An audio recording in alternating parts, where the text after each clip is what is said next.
tal, amigos? Muy buenas noches, gracias por acompañarnos en Noticias 7. Les contaremos que sectores privados se interesan por el plan Toda una Vida, que es impulsado por el presidente Lenín Moreno. Enseguida con el detalle de esta y otras noticias. Bienvenidos.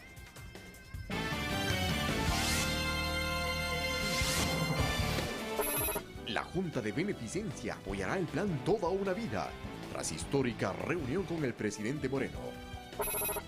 El principal del IES desmiente un desabastecimiento de medicinas. Hoy recorrió la bodega de fármacos del Hospital Teodoro Maldonado, en Guayaquil. La venta de útiles escolares, el plan de regreso a clases y controles previos en el transporte se intensifican. En los deportes, Ecuador se juega su última carta en las eliminatorias del Mundial Rusia 2018. Su objetivo es vencer a Perú. Y en lo internacional, nuevas tormentas se forman en el Atlántico y causan lluvias e inundaciones en México y Estados Unidos.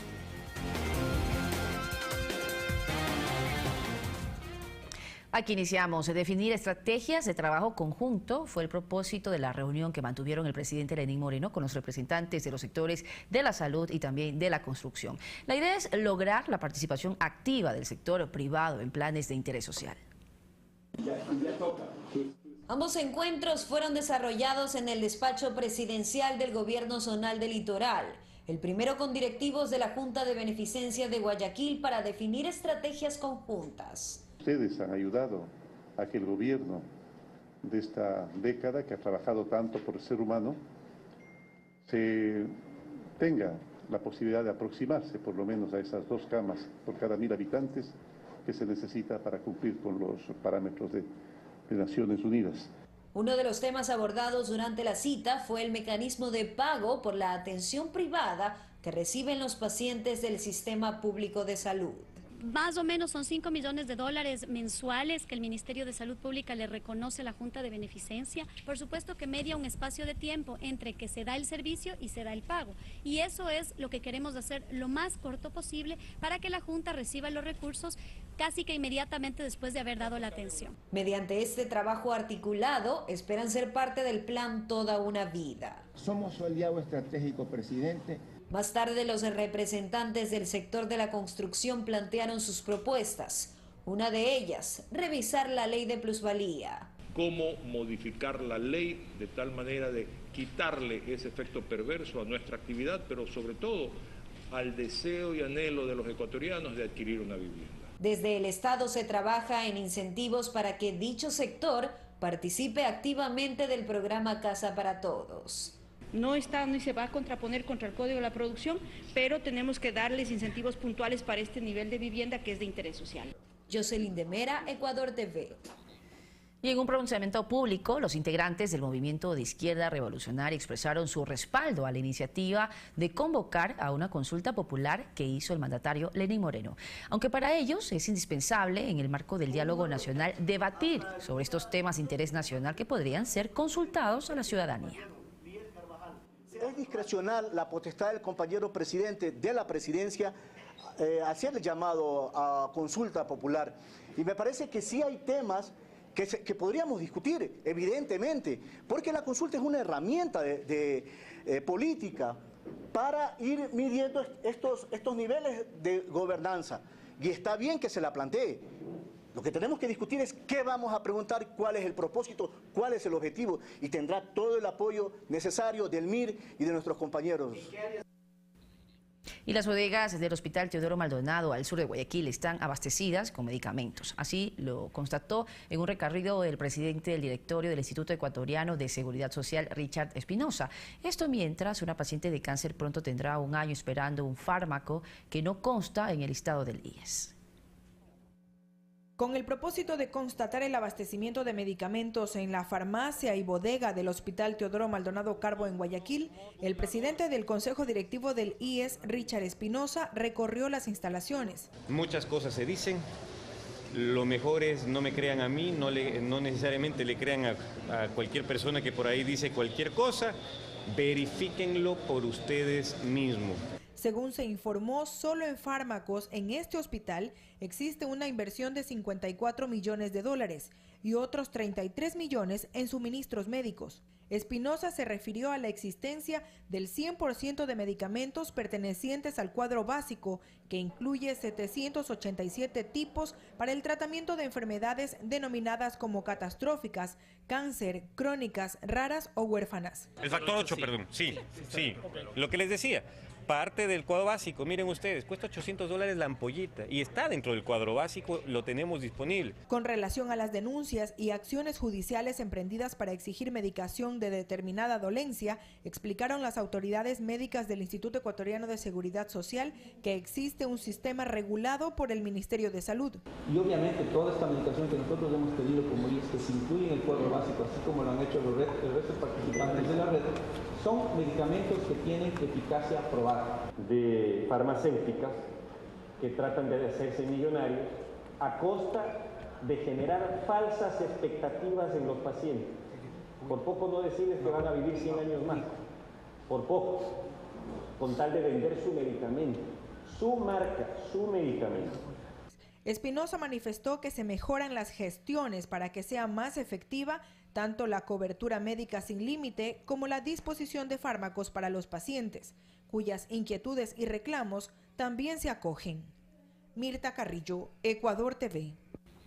Y un trabajo coordinado para combatir la defraudación aduanera y la evasión de impuestos en las importaciones es el objetivo del Servicio Nacional de Aduana y el Servicio de Rentas Internas. Las inspecciones iniciaron con las importaciones de focos, mercadería que ingresa al país proveniente de China con un costo declarado de 3 centavos de dólar y la venta al público supera el dólar con 50 centavos. Solo en la importación de esta mercancía de 2012 a 2017 se ha defraudado al fisco con cerca de 30 millones de dólares. La simulación está hecha de tal forma que llegan los productos con valores, ¿sí?, que no son los reales. Pero no solo los focos son los productos importados con alto riesgo de subvaloración. Se destacan, por ejemplo, zapatos de deporte, $5 con 15 centavos, el precio de aduana y el precio al público de $40. Les contamos también que en la provincia del Oro, desde inicios de este año hasta finales de agosto, se ha decomisado 7 millones de dólares en mercadería ilegal, siendo el contrabando de productos perecibles lo que más ingresa de forma clandestina. El uso de tecnología ayuda a desarticular bandas dedicadas al contrabando. Los drones son los equipos utilizados.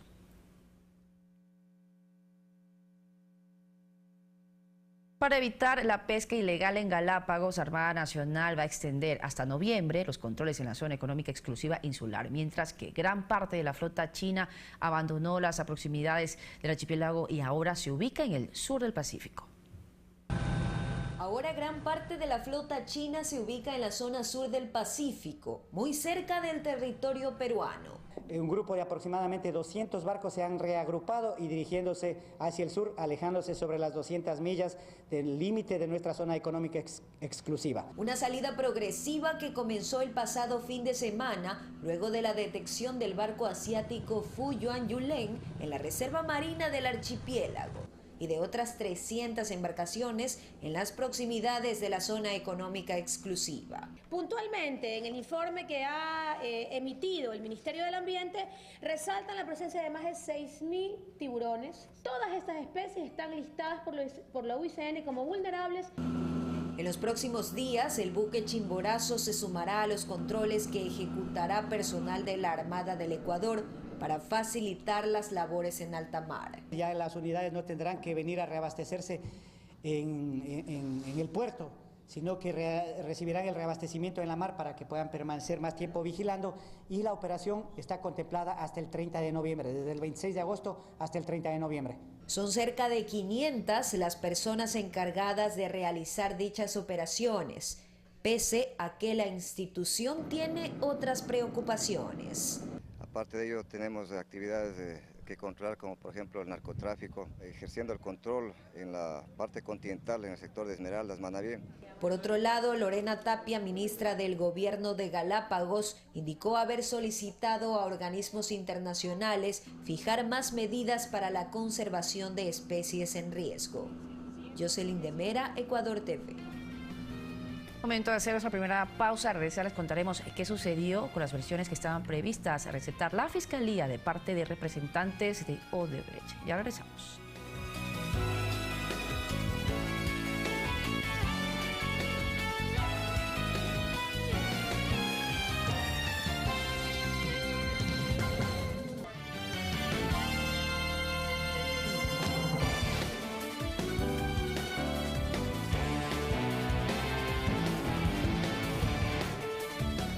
Estamos de regreso con más noticias. Como lo anunciamos antes de la pausa, para este viernes estaba previsto que la Fiscalía recepte versiones de representantes de Odebrecht en nuestro país.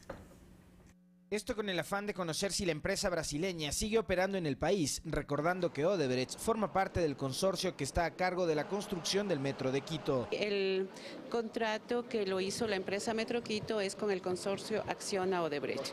Entonces es importante para Fiscalía escuchar la versión y saber cómo se dio ese proceso de contratación y efectivamente saber si Odebrecht todavía está aquí en el Ecuador o no. Dentro de esta investigación se recuerda que el pasado 14 de junio las oficinas del Metro fueron allanadas en la capital por personal del Ministerio Público y la Fiscalía. Sobre esto dice la fiscal subrogante: en estos días se formularán cargos en Colombia por un hecho relacionado con este caso.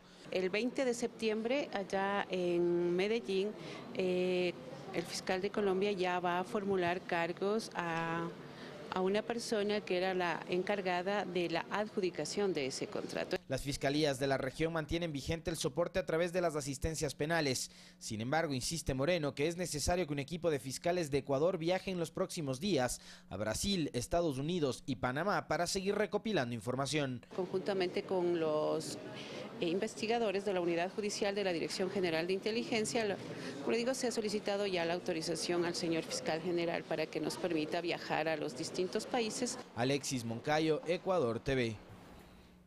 Y hoy rindió su versión Carlos Pareja Yanuseli en una indagación previa como parte de las investigaciones de la presunta red de corrupción en Petroecuador.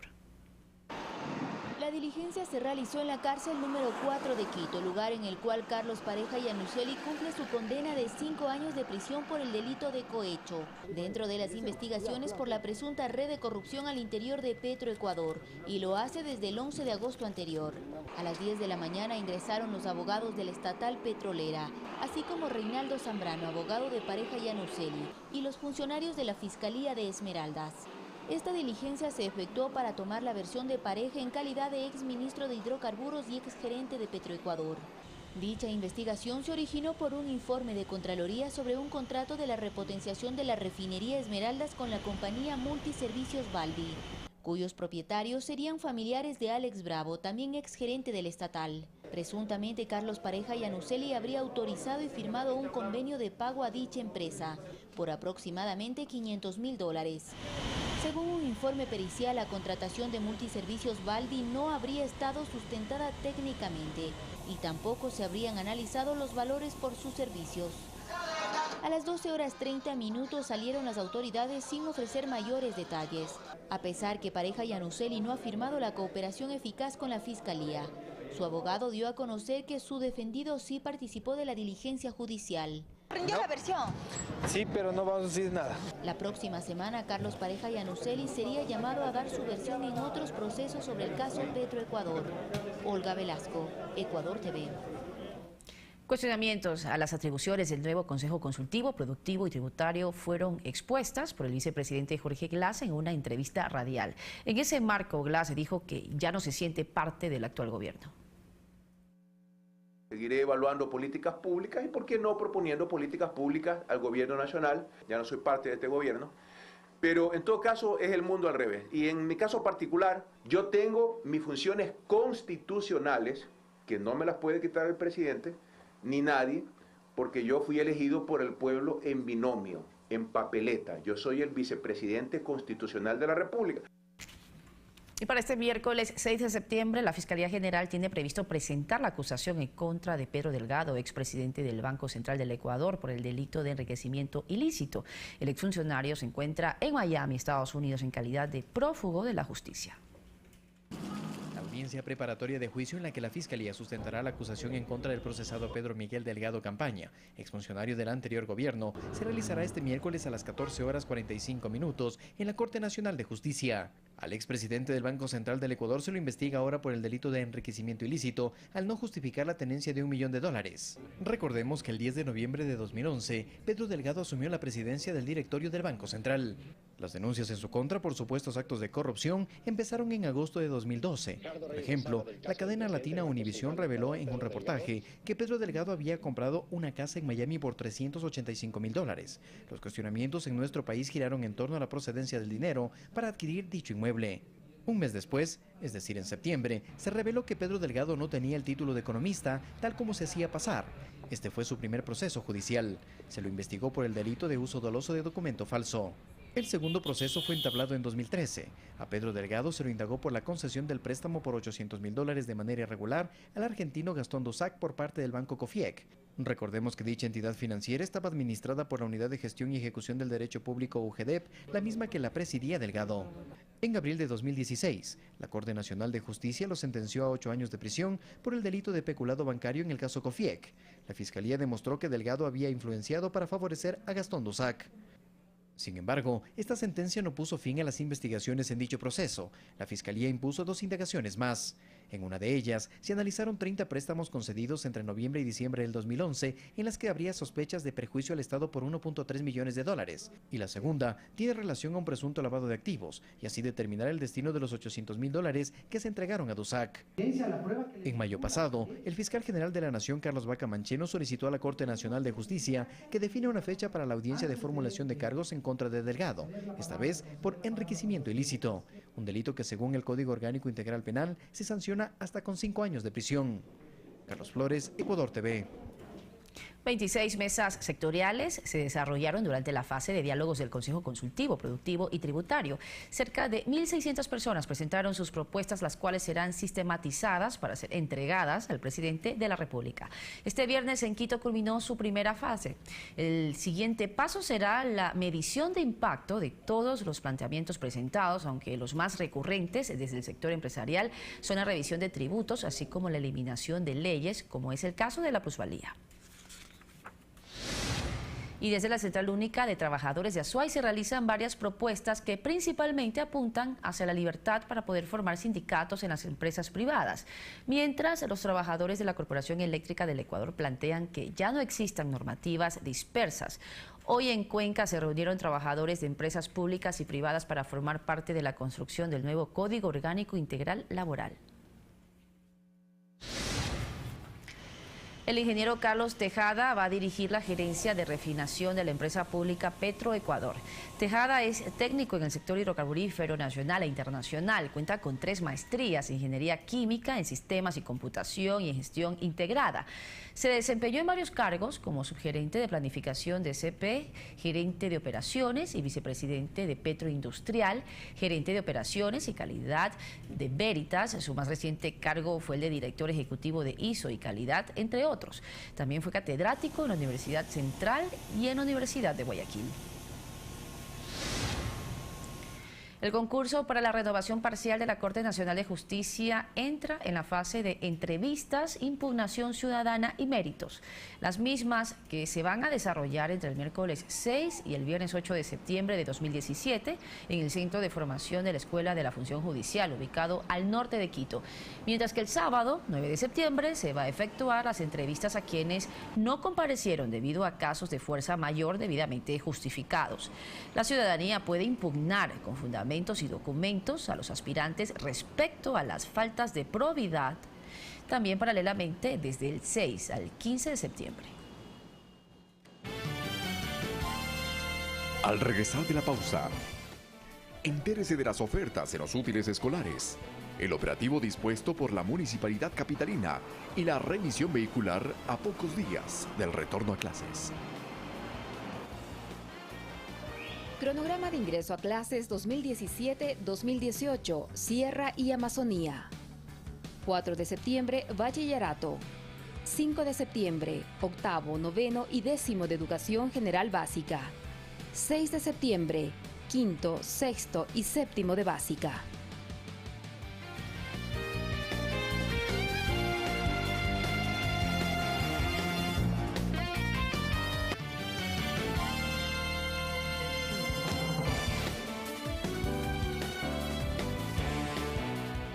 Cronograma de ingreso a clases 2017-2018, Sierra y Amazonía.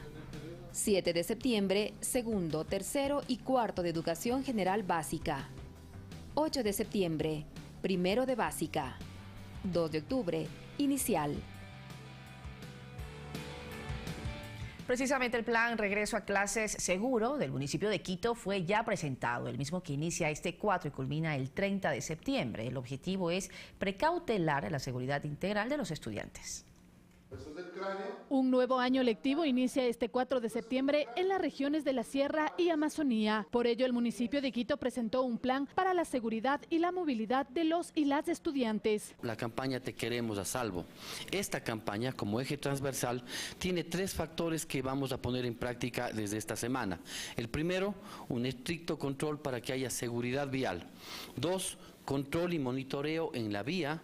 Y 3, la fiscalización a todas las unidades del transporte público. Pero será en 64 colegios emblemáticos donde se concentrarán más controles. Contamos con 3.586 efectivos municipales que participarán en este plan de retorno a clases que durará desde el 4 hasta el 30 de septiembre de 2017. Además, se activarán los expresos estudiantiles desde las 6 de la mañana. El corredor central trolebús operará con 2 articulados a las 6 y 6:15, de Quitumbe a La Colón. Y del Recreo a la Terminal Norte Layé operará con 2 trolebuses a las 6:15 y 6:30. La Ecovía funcionará con 2 articulados a las 6 y 6:10 con el recorrido Capulí Universidades. Y Río Cocamarín con 3 articulados a las 6:20, 6:30 y 6:40. Y el Corredor Central Norte lo hará desde la Ofelia hasta la Marín con 2 unidades a las 6 y 6:20. Pero este año se tomó en cuenta el ingreso de los universitarios. Tendremos 2 nuevos expresos universitarios. Por un lado, el expreso que conectará la estación de la Universidad Central del Ecuador, luego la estación Universidades, para luego dirigirse tanto a Conocoto, es el un expreso, como a Pomasqui. Fernanda de la Bastida, Ecuador TV. ¿Y qué pasa con la selección ecuatoriana que tiene en la mira a su similar de Perú tras virar la página luego de la derrota ante Brasil sufrida el pasado jueves en Porto Alegre? El equipo de Gustavo Quinteros se juega su última carta el próximo martes en la capital.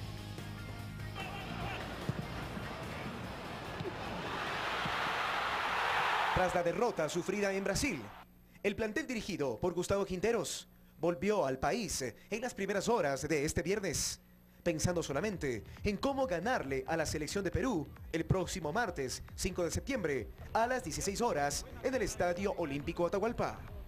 Es un partido totalmente directo, el que nos da la posibilidad de seguir luchando, de seguir soñando y esperemos estos días que quedan de trabajo, que el equipo se pueda recuperar de la mejor manera y los compañeros que puedan estar dentro del campo de juego hacer las cosas bien para sumar esos 3 puntos. La tarde de hoy fue aprovechada tras el necesario descanso para realizar un trabajo de recuperación en el que ya se hablaba de la posible titularidad de Marcos Caicedo para reemplazar a Fidel Martínez, ya que la alegría y atrevimiento tricolor completó la segunda tarjeta amarilla y por lo tanto queda suspendido para el próximo encuentro. Ahora vamos a intentar jugar con jugadores más ofensivos en algunas posiciones, características más ofensivas, digamos, ¿no? Pero bueno, vamos a tratar de jugar un partido inteligente para poder ganarlo. La selección nacional descendió en la tabla de la clasificación sudamericana al 8º puesto, con 20 puntos, superada por Paraguay y Perú, que sumaron 21, tras sus respectivos triunfos ante Chile y Bolivia.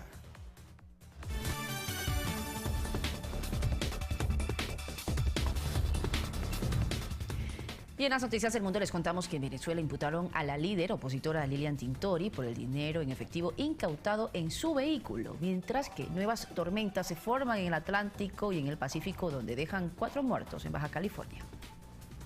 Lilian Tintori, esposa del líder opositor en Venezuela, Leopoldo López, fue imputada por un tribunal por el dinero encontrado en su vehículo el pasado miércoles. Según la Fiscalía de Venezuela, la policía encontró 200 millones de bolívares, es decir, unos $60.000. Tintori aseguró que el dinero es de su familia, destinado a la hospitalización de su abuela, que tiene 100 años. Aseguró que el gobierno de Nicolás Maduro busca desprestigiarla. Irma pasó de tormenta tropical a huracán de categoría 3 que avanza por el Atlántico con vientos sostenidos de 185 kilómetros por hora. Se trata del tercer huracán de la temporada ciclónica en el Atlántico. De momento está en las costas africanas y de continuar su desplazamiento podría tocar tierra en la Florida. Mientras que las costas del Pacífico de México están en alerta máxima, la tormenta tropical Livia que se formó este jueves deja 4 muertos en la península de Baja California, entre ellos un bebé. 18 albergues fueron destinados para los damnificados, ya que las intensas lluvias han provocado inundaciones en varias localidades. Estudiantes de varias preparatorias y universidades del norte de Texas protestaron en contra de la ley SB4, bloqueada parcial y temporalmente por un juez, y el posible fin del programa DACA, que protege a cerca de 800,000 jóvenes de una deportación. Esto ante el anuncio de la Casa Blanca de que el tema será analizado este fin de semana por el presidente Donald Trump, quien está en contra de este programa. Su anuncio oficial será el próximo martes. Varios senadores, incluso del Partido Republicano, han pedido al mandatario que no elimine DACA. Impresionantes fotos aéreas muestran a un oso polar escondido en el paisaje blanco y congelado del Ártico. El animal parece una simple mancha en el archipiélago formado por el hielo. El oso polar es una bestia gigante, sin embargo parece inexistente ante el paisaje imponente del Círculo Polar Ártico. Fanny Lara, Ecuador TV. Y así finalizamos. Gracias por su compañía. Quédese en sintonía de Ecuador TV.